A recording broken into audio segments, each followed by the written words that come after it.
Okay. Ooh, sort of dark. That's okay. Dark, dark and mysterious. So it is Sunday, March 13th, 2022. I'm waiting to see what the Friars seed's going to be a little bit. It's the last day of spring break. Went to the Big East tournament, went to Key West. I'll talk more about that in class.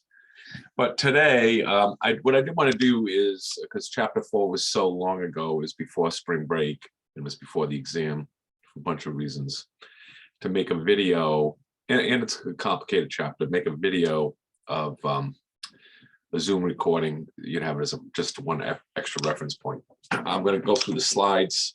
I'm going to try to hit the high points. So it may not be as detailed as we went over in class. Like class, we did some problems, in-class problems. I'm not going to do that here. I'll cover the slides and hit the high points. So with that, let me pull up the PowerPoint. I got two computers going here that way, because then I can see what you're saying. Okay.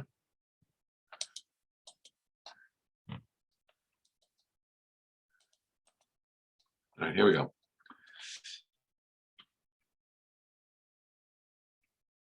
So in chapter 3, I think it was chapter 3, we did, hey, what if I acquire 100% of the company? We talked about purchase price allocation and the journal entries to do that. You sort of require, and generally it's some of the concepts going to remain consistent here. Like in chapter 3, by 100% of the company, we split our, we thought about our purchase price in a way like the book value we got plus the step up that we got, and that's especially because you're likely to, we think about that way because you're the target, the acquired company, the subsidiary. So target, acquired company, subsidiary, all mean same thing. 3 different words for the same thing. They're probably going to keep their records. In most cases, they're going to keep their records for a bunch of reasons. For tax purposes, if they ever want to sell the company again. So generally, I haven't seen those companies get dissolved and subsumed by the parent. I see they keep their records. They keep those at book value, and then the consolidating entries like we did in chapter 3, we do the step ups and the immunizations of the step ups and sort of the consolidating entries. And that's going to be the same for chapter 4. But chapter 4 is when we acquire less than 100% of an entity, okay? And so, and then we talked about, in order for it to be an acquisition, you have to have voting control, which is generally assumed to be 51% or more. There are some differences. You're going to actually do a research, your first accounting analysis, which I'm going to hand out tomorrow. There'll be some other situations where if the minority holders have some rights, certain rights that the majority voting interest holder, they may not in fact have control, depending on how important the minority rights are. But we're not going to get into that too much today. So today we're going to assume that when we acquire more than 50% of the stock that we have control. And this is under the voting interest model. And actually we'll contrast that to the variable interest model. We'll start tomorrow. Okay. Well, you take a look at this slide.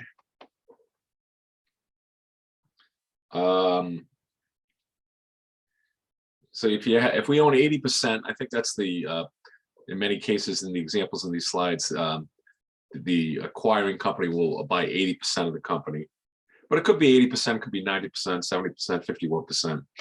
But let's say 80%. And the other 20% that we don't own is referred to as the non-controlling interest. So we have the controlling interest plus the non-controlling interest would equal 100% of the ownership. So what the parent owns plus what the non-controlling interest is, all of it, and it's the interest in the subsidiary. Okay, it's in the that's the interest in the subsidiary, not the consolidated company. So if John McCarthy buys Mr. Lemon down the street, and I buy 80% of it, and Mr. Lemon retains ownership of 20% of it. He owns 20% of Mr. Lemon, but nothing of mine. That's an important point where folks get a little bit confused when they're doing some of the math that we'll do in this chapter. All right. All right, so then one of the questions is,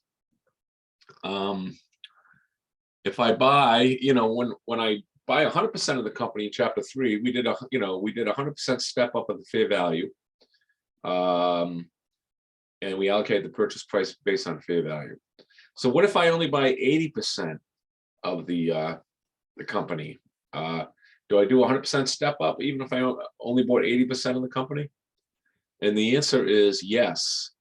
I'm going to revalue the company as long as I go from not controlling, from a non-controlling interest, which could be 0, could be 20%, something that we apply the equity method to a controlling interest. When we move from non-controlling to controlling, we fair value all the assets and the liabilities at that point in time. Okay. It could be your interest. If you own marketable securities, it was already carried at fair value beforehand, but now we're going to fair value the 100% of the assets at the time, the assets and liabilities at the time we take control. Okay. And I think it says here. And so that'll give us the fair value of the controlling interest and the fair value of the non-controlling interest, and that will be the entire fair value that we need to allocate. And as you'll see, it can be a little tricky to determine the fair value of the non-controlling interest. It's, and we'll see that a little bit. It's not necessarily always the same per share price, for example, as that the fair value for the controlling interest. That could be for a number of reasons, which we'll talk about soon. Well, here, so like I said, 80%, the first slide is 90%. So here's a basic example. Parker is going to acquire 90% of Strong Company, and the price had been $60 per share. That had been so Strong must have been a public company. It's trading for $60 per share. We pay $70 a share for up to 90% of the shares, even though the shares are roughly $60 a share. Now we have to determine that. So we know what we paid. We paid 90 times 7, 630, 6,300. Well, that's not true. So it doesn't say how many shares we have yet here. Well, not on this slide. It says it's 10,000 shares. So we acquired 9,000 of the 10,000 shares. You can't see that in the slide, but I see it in the notes. So we paid 9,000 times 70, 60, 630,000 for 90% of the shares.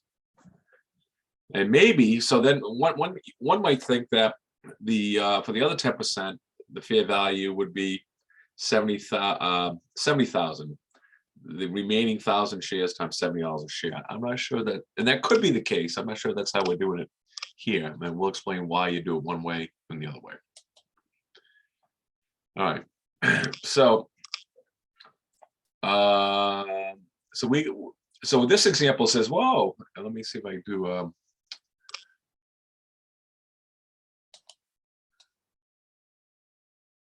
annotation. Let's spotlight it. So it says, okay, fair value of the controlling interest, what we paid is always going to be what we paid times the shares, okay? And that's 630,000. But you can see on the non-controlling interest, they left it at $60 a share, what it was trading for before we bought it. And a couple key indicators, and why might that happen is because it could be that the controlling interest is worth, well, first there's a presumption that controlling interest is worth more than the non-controlling interest because it gives you, it's a control premium, and it gives you you have more power in your shares than the non-controlling interest shares do. But that's not always the case. And that might also mean that you're willing to pay more maybe because the benefits accrue to the parent company, to the acquirer, more than they to the subsidiary company. So the value of the subsidiary company didn't go up. You're just willing to pay more for it because you're going to get synergy at the parent company, but the non-controlling shareholders aren't going to share in that synergy. if it's a public company and these shares remain outstanding and the stock after the fact stays at $60 a share, that's a good indicator of the fair value of the non-controlling interest. If the fair value went up to $70 per share, you probably would be using $70 a share for the non-controlling interest, because that would then mean the synergies are going to be shared by the controlling and non-controlling shareholders. But in this case, it's no after the acquisition. I don't know if it says it here, but the shares must be remaining at the $60 per share price, which tells us, we did some reading on this from the Ernst & Young Financial Reporting Development book. That means the synergies probably accrue to the parent company, not to the subsidiary, which has a non-controlling interest, and that's why you get the disparate values in the share prices. Okay, so if I said to you, we paid $70 a share, and then on the test, but the stock price, post acquisition for the remaining shares that are outstanding is still trading at $60 a share, that's a strong indication you use $60 a share for the fair value of non-controlling interest. Now, suppose it's not a public company, then it's not as easy to figure out. And just understand and we're not going to have to do any valuation in this class. Like, you wouldn't have to figure out exactly what the share price was mathematically. But if I told you that the synergies accrued, the synergies of the acquisition would be shared by, would be mainly accrue to the subsidiary, and therefore shared by both the minority shareholders and the majority shareholder, then you'd expect the share prices to be the same. If I said the synergies accrue to the parent company and not the subsidiary, and then perhaps the fair value of the non-controlling interest shares would be what the fair value was before the acquisition. Okay, that's a lot of words, but I did cover that in class, and we did some reading on that. And then the next thing is, okay, well, they have us want to allocate goodwill across the combination for the controlling interest and the non-controlling interest. And so we know that the fair value, we know from chapter 3, goodwill is what's left over after we allocate the purchase, after we allocate all our fair value to our assets and liabilities, whatever's left over is the goodwill. So we're going to do that for here. Let's see.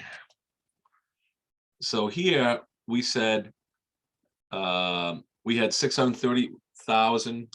That's the fair value of the controlling interest. That's the $70 a share. And then the remaining shares were at $60 a share. Okay. So here's our total. And so those are different ratios that, they're not both $70 a share. Okay. So there's our fair value of the controlling interest, the non-controlling interest. The underlying fair value of the assets that we had, though, was 600,000, of which the non-controlling interest gets 60,000 of those. The controlling interest gets 540. And so in this case, in this example, all the goodwill is allocated to the controlling interest. And that's important because if there's an impairment of goodwill, then the entire impairment of goodwill would be allocated to the controlling interest, to the controlling interest. And so that would reduce net income disproportionately at the consolidated level. All right. And again, I'm moving fast because we've spent a few classes on this already. Okay.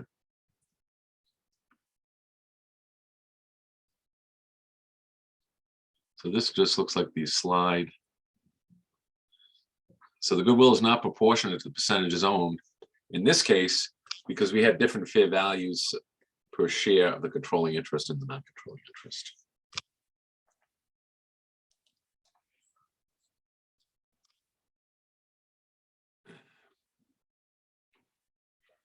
Now, if I'll go to the second bullet here, this is a bargain purchase would occur. We talked about this in chapter 3. If what we get, the fair value of what we get is more than what we pay, that's a bargain purchase, and we take the gain in income. Okay, you never allocate the gain to the non-controlling interest. because they didn't have a transaction. And that's the main key here. But you're not really going to, as I said in chapter 3, you're not going to really see bargain purchases in practice are rare. Just know that it goes to, if you have so I'm not going to spend a lot of time on the details of the calculation of it, but if you have a bargain purchase, it's a gain. Okay. If the non-controlling interest fair value,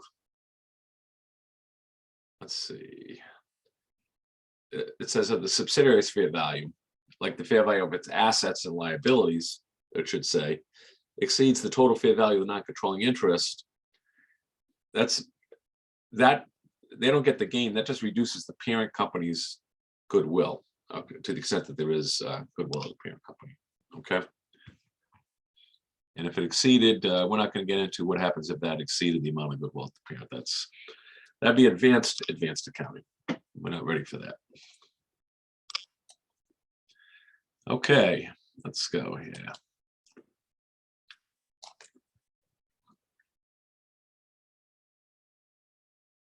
I'll let you read this slide. The key thing is non-controlling interest ownership pertains only to the subsidiary.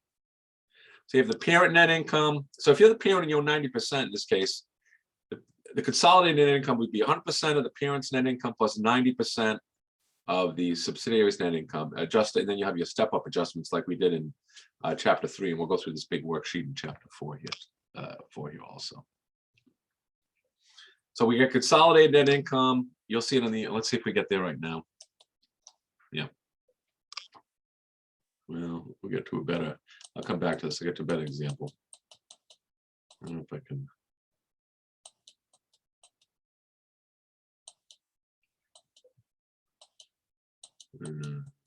Show it. Here's an example I'll go back to. So this is a this is King Company and Pawn. This is, they add all their accounts together. This has all the step-ups done. This will come from this big schedule, but it gives you consolidated net income, and they allocate it to how much is to the consolidated non-controlling interest, and then how much is to the controlling interest. And then that's what you would use for earnings per share, because the shares that are outstanding at the public, at the parent company level, at the King Company, and what they get, what they're entitled to is 100% of the income of King Company plus 90%, in this case, or 80, whatever it is, 80% of the income of Pawn Company. And that's why it's important to figure out, you have to figure out how much income is for King, divide that by, then do your earnings per share calculation based on the 400,000. That's what we get working to. And I figured out what happened. There was a number I couldn't explain in class. I figured it out.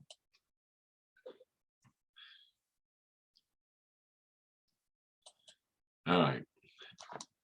So we'll take this through an example here. So the Pawn's acquisition date, the fair value was the 975, and that goes back. That's the okay, well, this is a new example, okay? We'll do this. So we'll take, so in this case, King, this new example, they acquire 80% of Pawn's outstanding shares, so that's 80,000 shares, and they paid 975. So we know that's the fair value of the controlling interest, okay? Is whatever the consideration is that we transfer. In this case, they're saying, but the share price stayed at 975 before and after the acquisition. So they're not even paying a control premium here. But anyway, so because it didn't change after the acquisition, that's an indication that non-controlling interest fair value per share is also 975. All right. So now that's different than the example we had a little bit where we had different prices. But nonetheless, I bought 80,000 shares at 975, that's 780,000. Remaining outstanding are 20,000 shares that are still trading around 975. That's 195,000. That's ratable. The total fair value of the combined entity, of the total entity, the sum of the controlling and non-controlling interest is 975. All right. We allocate a purchase price here on the whole company. Start with the 975, okay? compared to the book value, 740. So that we had an excess fair value of 235 that we had to allocate. They identified trademarks, technology, equipment was overstated. You won't see that. And then we had to make an adjustment to liabilities, maybe because of changes in interest rates and credit ratings, et cetera. And that after we do all that, it left us with we had a leftover amount of goodwill, 25,000. Okay. And this gave you the lives here. The trademarks, we're not going to amortize those. We just evaluate this from payment going forward. Patents worth 20,000 is amortized over 20 years, so that'll be extra amortization of 6,000 a year.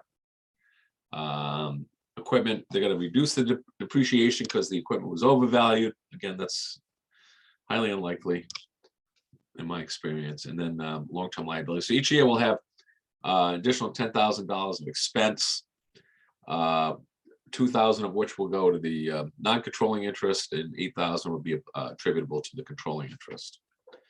We're going to go do goodwill here, but because we use the same price per share for the controlling interest and non-controlling interest, in this case, it's going to be ratable.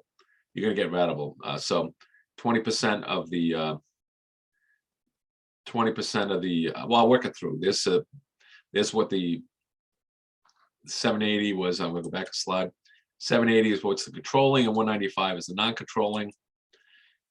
You take the total fair value of the assets is 975 minus 25, because that's what's left over. So now you know that's 950, which is the sum of 740 plus 60 plus 120 minus 10 plus 40. Okay, that's how the math does. Because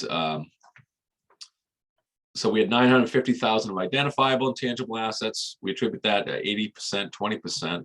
That's how those numbers work. 950 times 8 is 760. 950 times 20% is 190. And that leaves you with goodwill to the controlling interest of 20, the non-controlling interest of 5, and consolidated it's 25. All right, you got that? So because the share price was the set when we used to determine the fair value of the controlling interest and non-controlling interest, we use the same share price, then you're going to get ratable goodwill. If you don't use the same share price, you're going to get, then it won't be ratable. All right. Now, what's interesting, this is what messed me up in class a little bit. This, and I don't know why they do this, but this was as of January 21. And then most everything they did on the spreadsheet was in 2021. So it wasn't the year end of 2020. So they start the beginning of 2020, but then they jump a year to 2021. That's why I couldn't figure out readily some of the numbers on the slide. But they did give us this little granular piece of information for 2020 that'll help us get to some of the opening numbers for 2021. Okay, and then we'll move forward to the. So they give us these numbers. Let's see. You'll see this more in the spreadsheet. King has $400,000, but in that they record this. $64,000, and I'm not of equity. I'm not sure why it's not 90 times. I'm going to show us. Did I miss that?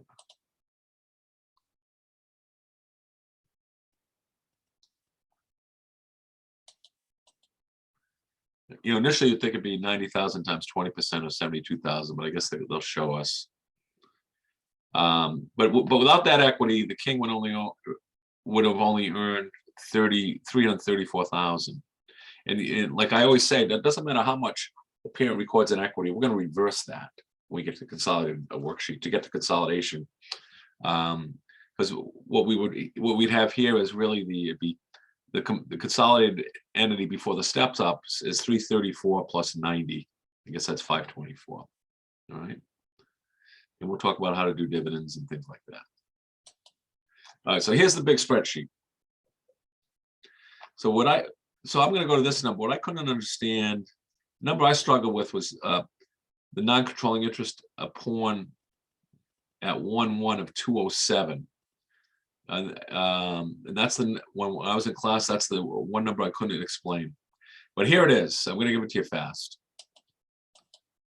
And the reason I couldn't understand it is they jumped forward a year, and I didn't pick that up. So the original non-controlling interest was 195. Okay. And then they said that the increase in retained earnings for 2020 is 70.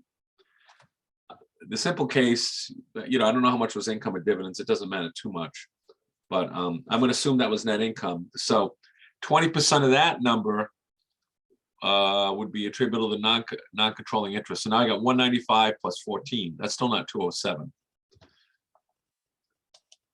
But when I take 20% of these step-up numbers, these add up to 10,000 extra expense, the 6, the 5, and the 1. That's the amortization on the patents, extra interest expense on the debt, and offset by depreciation expense, that 10. So that's 20% of that pertains to the subsidiary. So that's 2, a reduction of 2. So then you have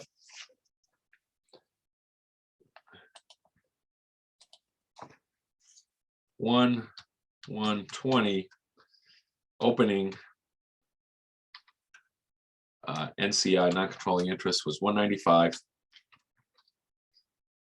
20% of, I'm going to call it net income of the which it was 70 on the prior slide, so we know 20% of that is 14. Okay, and then 20% of the step-up expense.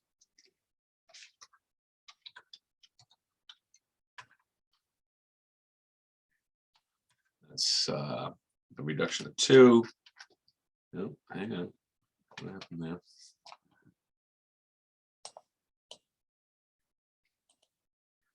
Good. What's going on? 2. And then the sum of that's 207. Okay. And that's where you get this, that's where this 207 goes by. I think I'm actually going to send a note to the author, like, why do you skip 2020? Why don't you just do this worksheet for 2020? But anywho, so that's the number I couldn't come up with. Okay. And that's how you get to it. But what we have here is these are the same numbers from the couple pages ago on the income statement.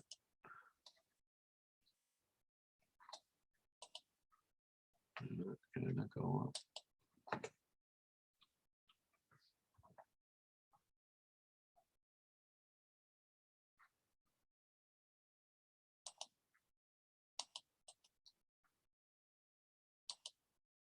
Can I not do this? Hold on a second.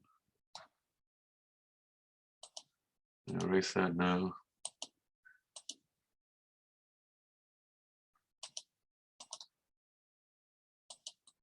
There we go.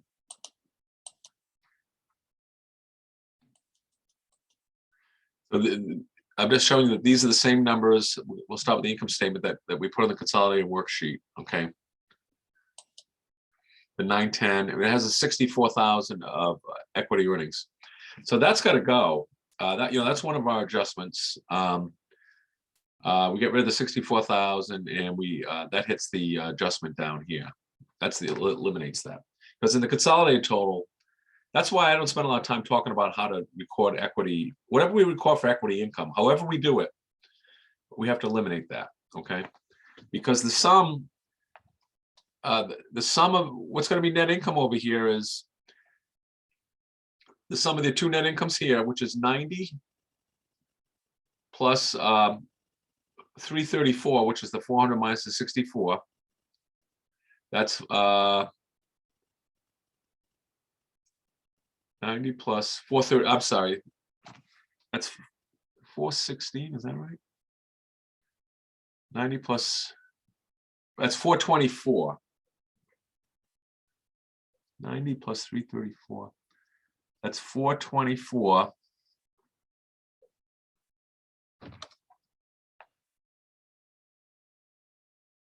I think I'm off 1,000, something like That's 426, I'm sorry. 90 plus 336 is 426, and the sum of these step-up entries is 10, reduction of 10, and that gets us to 416. Then we're going to allocate, we'll talk about how to do this, allocate some portion to the non-controlling interest, and that'll leave us at 400,000 that's applicable to controlling interest. All right, so we removed the equity method. We did amortization. We recognized additional interest expense from the step up. So that's debit, interest expense, credit, long-term liability down here. Okay.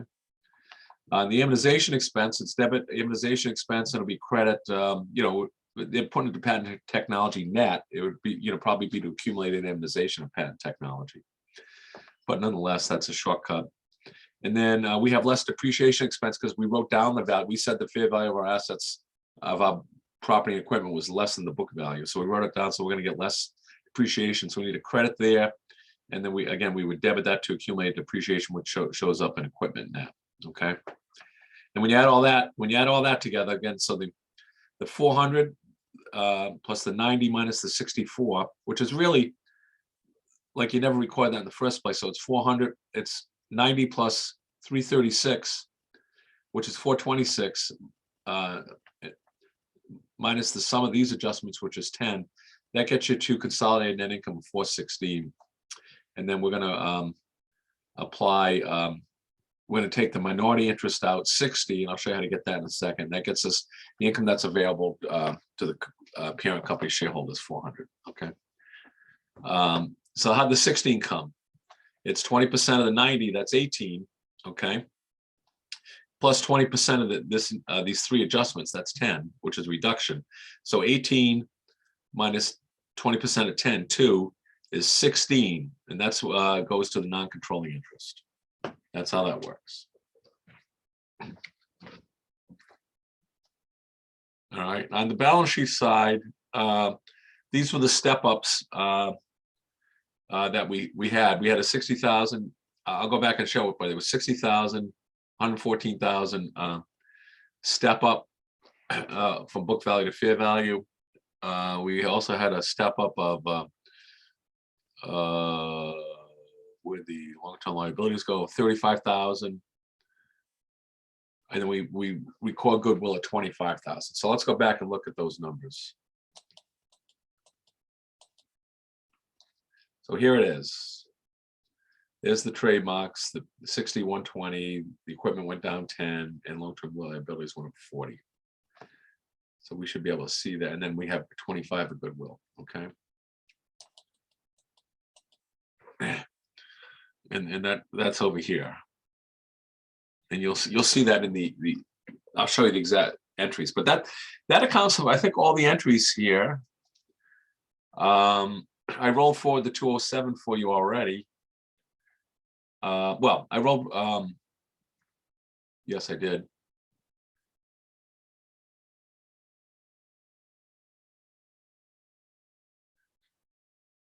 So I think 207 was the beginning non-controlling interest, plus 16,000. These are credits, so this increases the income, increases the credit, sort of like almost like retained earnings. So the 16, the non-controlling interest share of 16,000, and then of course there were dividends paid. Pawn company paid dividends of 50,000, of which 40,000 went to the parent company shareholders and 10,000 went to the non-controlling, so it reduced their investment. So at the beginning is 207 at the beginning of the year, which I rolled forward from you, plus 16. I share the net income, which is the pawn companies, which is the non-controlling interest share of the pawn companies of 90, which is 20% of that is 18, less 20% of the step-up adjustments is 2. That gets you to 16. So that increases the non-controlling interest. And then decreasing it is the dividend, just like it would decrease equity. There were $50,000 of dividends, of which 20% of those went to the non-controlling interest shareholders, and the other 40,000 went to the King Company. Okay.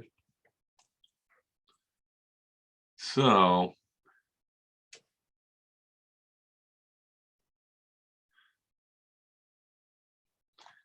some of these, we're eliminating, and we'll go to the entries, but I think you understand the concepts. That you have to, the only equity we can have is King Company. There's no more equity, Pawn Company. You can only have minority interest. So there's going to be, in consolidation, it's just the retained earnings in common stock of King Company.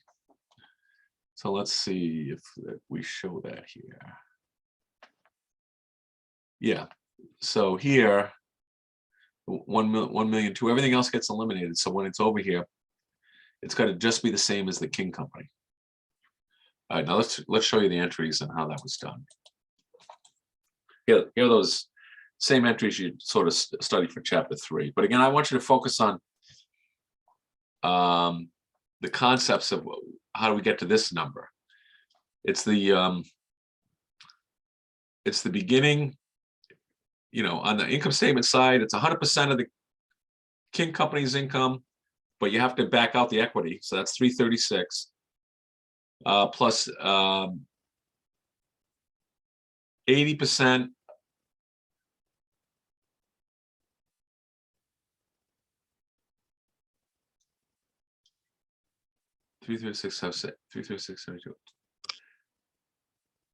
Yeah, okay. There's another way to think about it. So 336 is that backs out the equity. 336 plus 80% of 90, that's 72. So that is 408. And then these adjustments add up to 10,000, the 6, the 5, and the 1. And we get 80% of those, which is a reduction. So 408 minus 8 gives us the 400.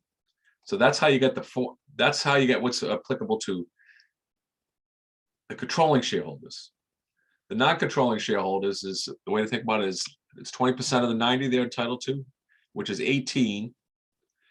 But they have to take their 20% share of the step-up P&L adjustments. So 20% of 10 is 2 is a reduction. 18 minus 2 is 16. So that's how you figure out all three of them. The consolidated total is, you still have to back out the equity. So 336 plus 90, that's 426, and minus these three adjustments is 16, 10. That's like it's your 416. And here they show you the 64. I prefer that was never in there. So I like to pretend that's never in there because that's just intercompany machinations. I know these are a lot of numbers, but I think I got through them all, and you could sort of slow it down and try to sort them out. Okay. And I'm just going to leave these, and you guys have these slides too. I will. I don't think I'm going to hit you too hard on all these entries. I want to hit you harder on the concepts. And the reason is, I don't know that you'll be able to remember all the entries as you head towards the CPA exam. But hopefully you can remember the concepts. And the concepts will help you derive the ending answers and then the entries, right? So I think the entries would be, in my perspective, is going a little bit backwards. Not that you don't need to know any entries, okay?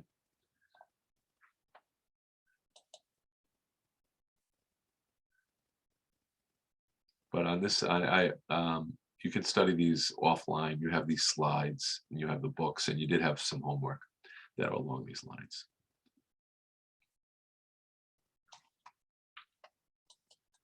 But we'll go back. It's the book value. Add them together. Plus the effects of the step-ups. This is the P&L step-ups each year. Down here is just the original step-ups offset by the current year P&L step-ups. The book values plus the step-ups is consolidated. And then we allocate that between controlling interest and non-controlling interest. And so that's how I want you to think about it. And I've walked you through how to do this. And the non-controlling interest is which is in equity as opposed to the P&L, it's sort of a roll forward. What it was at the beginning of the year, plus 20% of the net income, less 20% of the dividends. And that's how you roll that forward to what it is at the end of the year. And again, you'll have total So you'll split, it just shows retained earnings here, but it would be retained earnings and common stock, et cetera. But you break out your equity between the non-controlling interest and the controlling interest. And we have an example coming up later. All right. To let you take a look at that.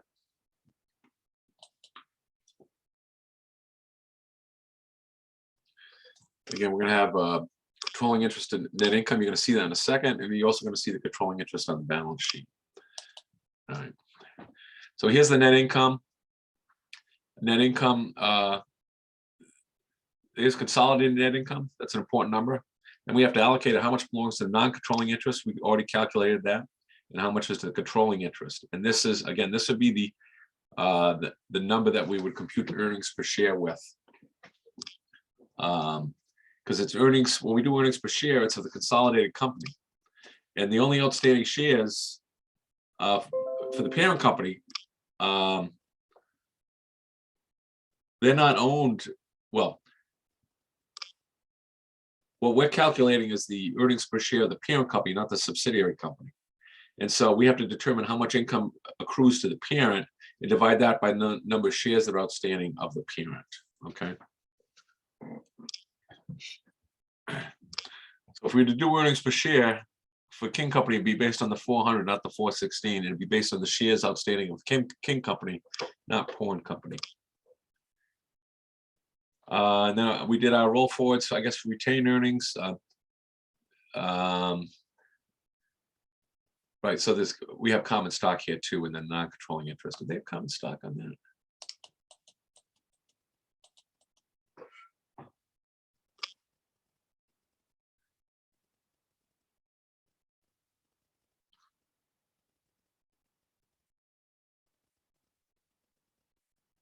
Oh, there is common stock. I overlooked that. Okay, so there's common stock.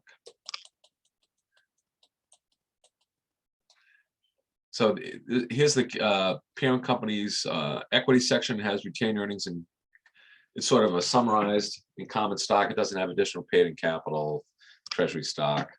But you'd have to, you know, to the extent you had those, of course, you'd have to reflect those here. But this is they're trying to isolate on the non-controlling interest. So we really allocate the income above is between, we of course retained earnings and the non-controlling interest. So we had the beginning amounts that showed you how we got those. The net income was 416 for the year. We showed you how to allocate those 400 to controlling interest, 16. And then the dividends were 70. Hang on.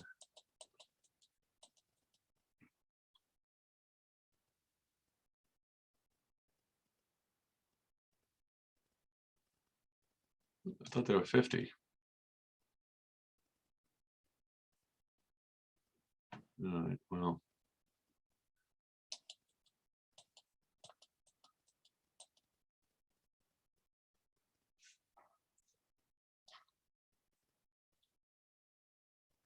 So I'm not sure, not that it matters too much. I'm not sure why that's 60 versus it's 40 on the other slide.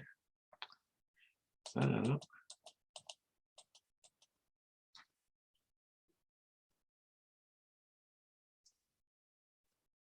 They paid 60.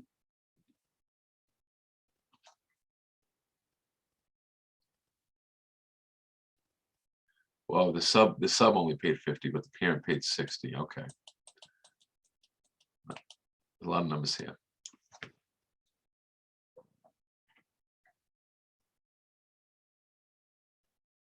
But when the so we paid, this 60 had nothing to do with the sub paying dividends. Okay. And when the sub pays dividends to the parent, so the sub paid $50,000 worth of dividends, but 40,000 was to us into company. So we eliminate that. But the 10,000 that went to the non-controlling shareholders, that shows up with the non-controlling interest. But that's why you don't see the whole 50,000 here. Okay. And one of those entries would eliminate the 40,000. So there were 50, I'll go back. We'll show there was 50,000 of dividends by the sub. Right here, 50,000, we eliminate 40,000. The other side would be the investment, right? Because when we received, if the parent received the investment, it would have been debit cash from the sub and credit the investment. So we're going to eliminate that, which they do there. But 10,000 actually went out of the company and went to the subsidiary porn company shareholders, and so that shows up on the roll forward of non-controlling interest. A lot of numbers here.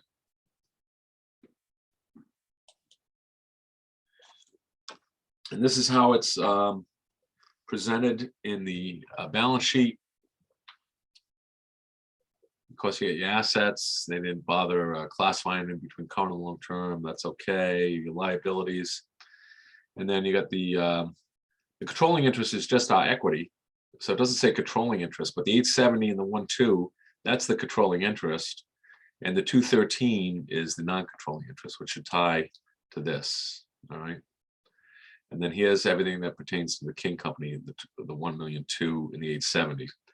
But when you're allocating income and dividends, they hit retained earnings. So that's why it only hits, income hits retained earnings. So that's why it goes to King Company's retained earnings, and dividends. Well, these were subsidiary dividends. These weren't subsidiary dividends. There's just, those are parent company dividends. So those stay. That's why there's nothing in this base case for common stock here.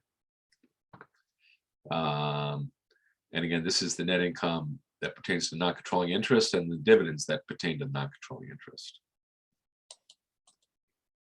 All right. So I am going to, I'm going to pause this for a little while. Let me do that. I'm going to pause, but I'm not done. I'll be back. We'll finish the chapter. Okay, we're back. I'll share the screen again.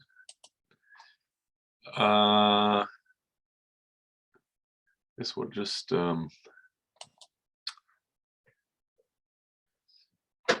I sort of covered this earlier in the slides, but we'll do it a little repetition. It's good for understanding, so we will follow the slides and do it again. So this is the effect on a control premium paid by the parent, and the control premium is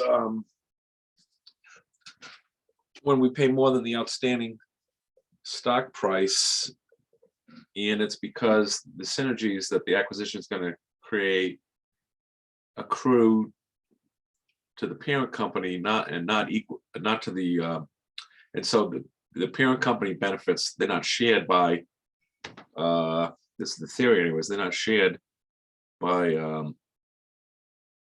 the non-controlling interest of the sub, because again, that non-controlling interest only has a share of the subsidiaries' earnings and assets, not the parent companies. So that would make a little sense that if the benefits accrue, if the synergies create more value for the parent company, and you pay a little more stock price, you pay a little higher than the stock price. If the acquisition created synergies, for the subsidiary mainly, you might still pay a control premium because the synergies that created, but then the fair value of the non-controlling interest per share would probably be the same amount. Okay, same amount per share as what the parent company paid. All right, here's the example. But in this case, we paid $11 when it was trading for $9.75. The non-controlling, in this case, the non-controlling interest. And these are simple examples. Like, I mean, a lot of acquisitions, some are public, a lot of public companies, but a lot are not. So they know that the stock price post-acquisition for the trade of the subsidiary,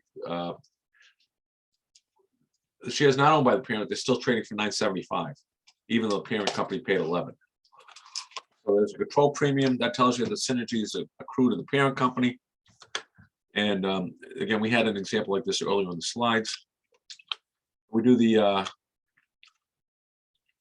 we paid $880,000.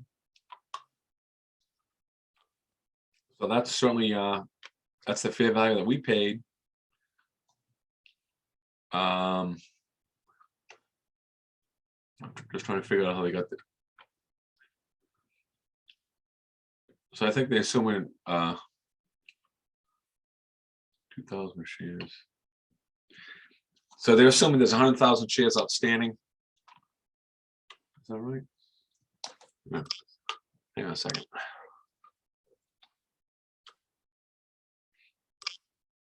I paid $11 a share. It cost me 880,000 divided by 11.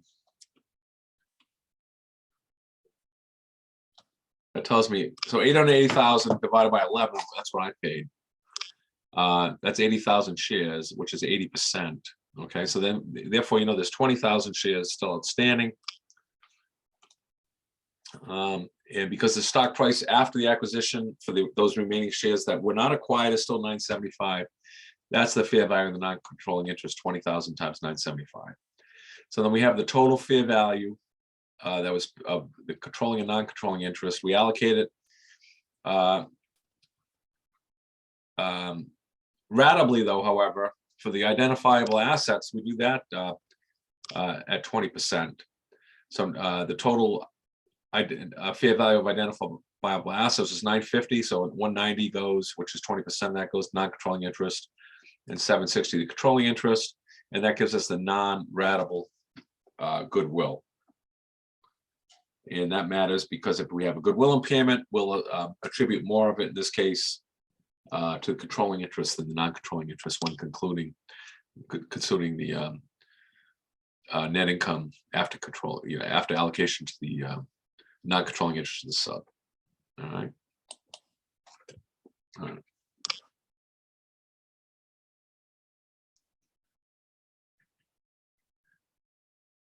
I'm not going to focus on how we do the intercompany stuff, because whatever we do, right? Whatever we do on intercompany, we eliminate it.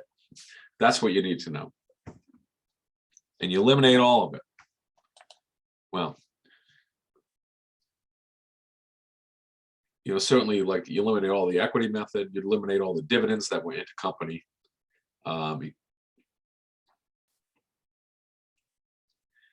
Some of those subsidiary dividends, in this case, 80% of dividend paid by the sub would be eliminated because that'd be intercompany. The other 20 would be a reduction in non-controlling interest.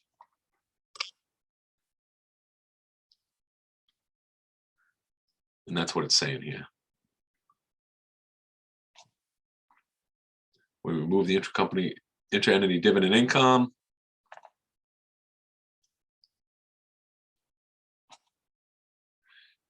And the subsidiary's dividend to the parent.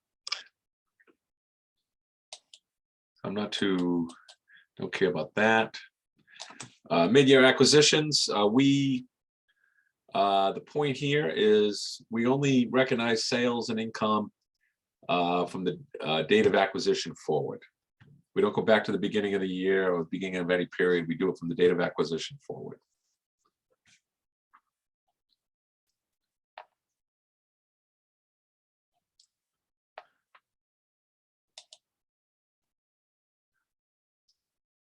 When a step acquisition takes place, so step acquisition might be we had one or more investments prior to taking control.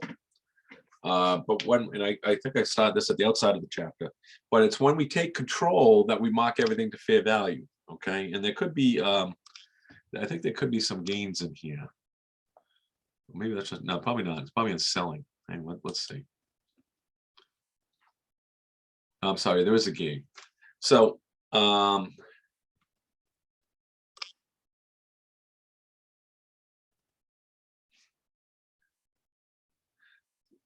if I held a non-controlling interest in the acquired firm, let's say it was on the equity method. So the equity method, in all likelihood, is not at fair value. But when I have to remeasure whatever interest I had to fair value at the time I obtained control, whatever that difference is, would be a gain or a loss. It probably, you'd hope it would be a gain.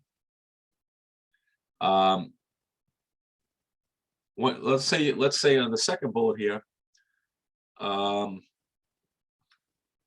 let's say I own 60% and I buy another 20%. You don't remeasure it again, so there'd be no gain or loss. You only remeasure the fair value at the moment you take control. Okay.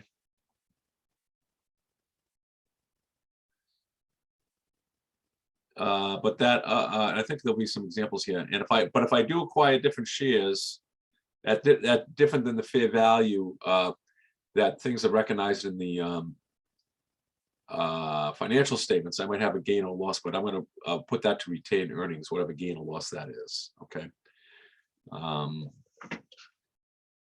And that's because once you get control, as long as you have control, no gains or losses. When you get control, you might have a gain, and when you give up control, you could have a gain or, well, when you get control, you could have a gain or loss, and when you give up control, you could have a gain or loss.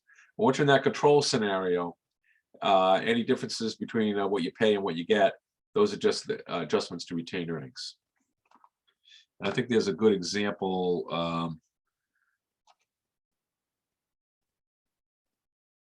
I think it's in the reading of a Berkshire Hathaway disclosure that disclosed that concept for them. All right. And I'm not going to get too much into the entries for all this, but if you give up control, if you sell your stock and you get more or less than it, while you're giving up control, you'd have a gain or a loss. And if let's say you went from 8, that's the first bullet. Let's say you went from 80% to 60%, but still had control, you'd have no gain or loss. Whatever the adjustment would be, would go to equity, retained. Well, it says paid in capital. I'll just say equity.